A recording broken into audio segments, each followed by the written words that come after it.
And I'm Naya. It's time for the morning announcements. Please stand for the Pledge of Allegiance. Okay, so what's your name and position? My name is Weston.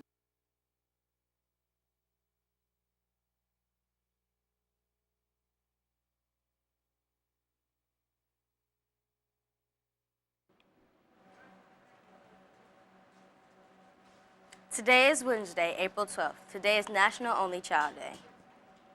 What's for lunch today? Our choices are a walking taco and pepperoni bacco stick with cheese. What sides do we have today? Our sides for today are Italian chef salad, tuna or chicken salad sandwich, refried beans, and broccoli with cheese. In Houston, Texas, a downtown apartment complex has a new rooftop swimming pool with a glass bottom overlooking the streets. Now to CNN with the video.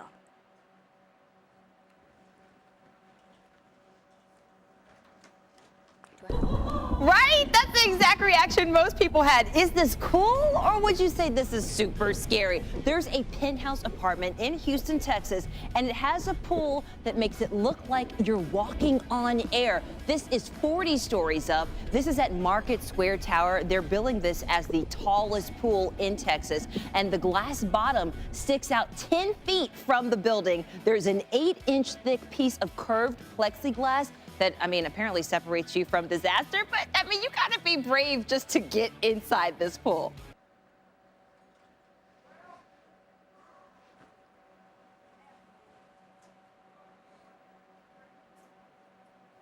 A man was dragged off an overbooked United Airlines flight from Chicago to Louisville. After no one volunteered to leave, 4 people were randomly chosen to be removed. One of the men who was chosen refused to leave, so airport security literally dragged him out of his seat and off the plane. Even after this, the man tried to return to the plane and was removed again. United Airlines has apologized for the treatment of the passenger. April 11th brought us a pink moon. Now to CNN with more information on the interesting event.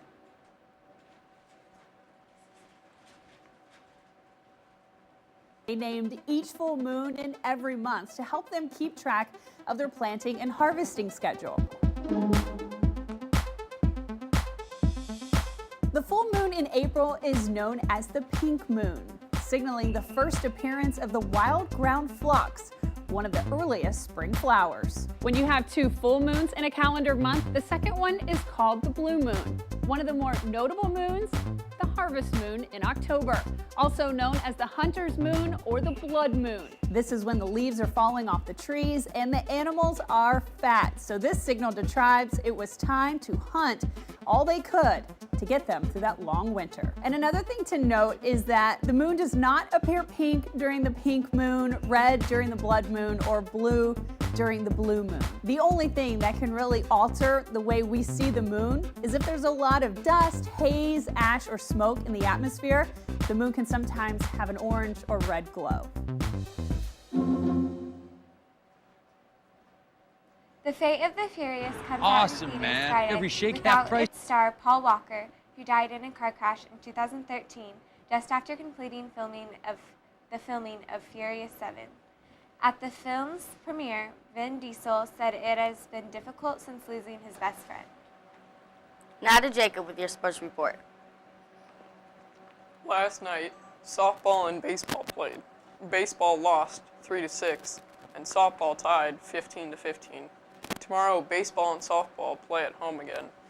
It will also be the first home track meet of the season. Come out to the games and cheer on our teams. Now here's an interview with one of our lacrosse players. Okay, so what's your name and position? My name is Weston Sinner, and I play midfielder. How many seasons have you played? I played 2 seasons, and this is going to be my 3rd. How do you think this season's going to go? I think the season is going to go very well because we have experienced veterans and very good rookies. Okay. What do you like about lacrosse? I like lacrosse because it has a lot of the aspects of all the other sports I like basketball, hockey, and it's overall just a fun game to play. Thanks, Jacob and Wes. 8th graders interested in the annual trip to Chicago on May 24th need to pick up a form in the office or the library. The cost is $32, and the trip is open to students with no referrals or red slips and all passing grades. Turn in the form and money as soon as possible as space is limited. Now to Miss Chatter for a yearbook announcement.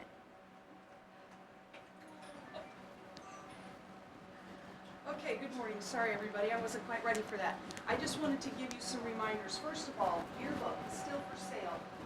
But if your parents want to order a yearbook online, they need to order it by Sunday. After Sunday, the online option closes, so they need to go to yearbookforever.com to order a yearbook for $30 by Sunday. After Sunday, you can still order a yearbook, if there are any left, for $30 here at school with a check or cash until May 1st. But after May 1st, the cost goes up to $35. So if you want a yearbook and you want to save $5, you need to order this month. After May 1st, starting May 1st, it'll go up to $35.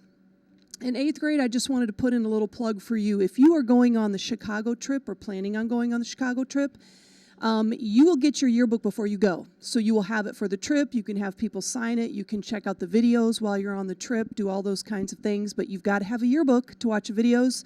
You've got to have a yearbook to have somebody to sign it. So order now. Back to our anchors. It's time for our Core 4 drawing of the day. Our winning class is Miss Falahi's first period class. Remember to go to student services during your lunch period to get your sweet treat.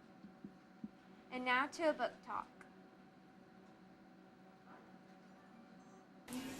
What's the title of your book? The title of my book is called Michael Orr. What's the genre? It's like an autobiography. What's your book about?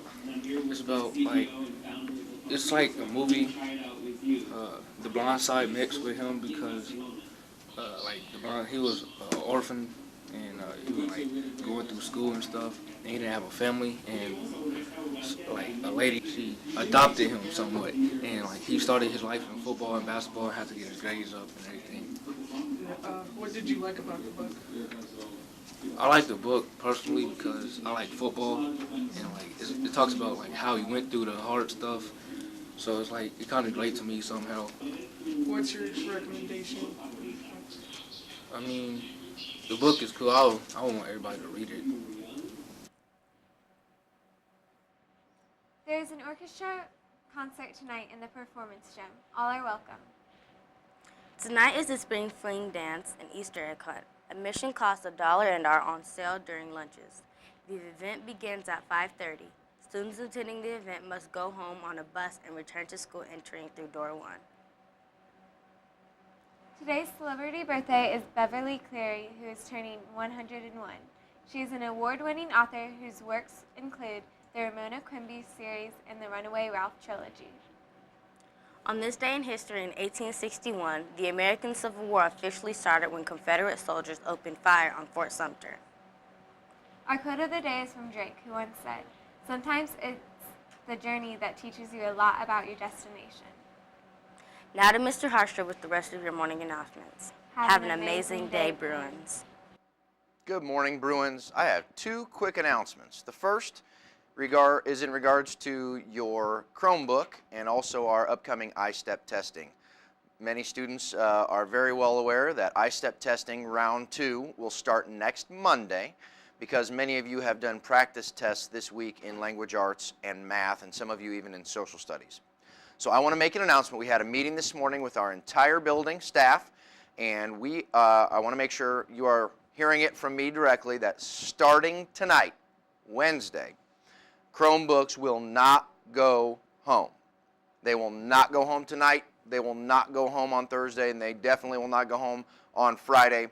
We need those devices here. Our college prep teachers and 7th period teachers need to make sure that we've got every single device, that it's working, that it's charged, so that when we start testing Monday morning, everybody has a device that is going to help them be successful on our second round of testing. So students, I want to make sure you are aware of that. Today when you come to 7th period, your teacher is going to collect that device. You must have it with you, and remember that it is not going to go home.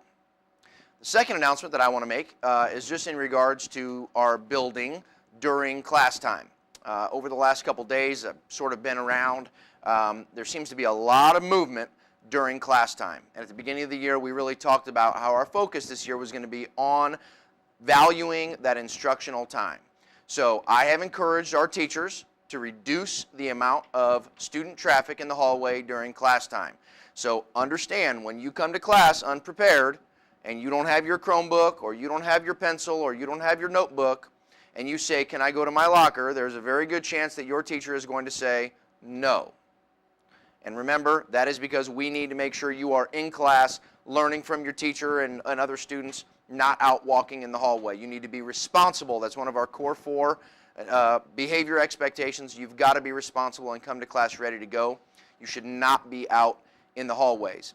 Also, as a reminder, please remember it's our expectation that any student in the hallway has their student ID and a pass from a teacher.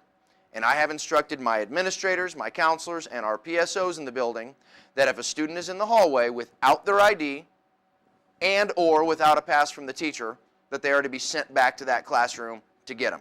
So please understand, we're going to tighten that up a little bit. Stay in the classroom during instruction time. If you do need to go out for an important reason, there's an exception. Make sure you have your student ID. Make sure you have a pass from that teacher. So 2 quick things I wanted to share with you this morning. Let's make it a great Wednesday.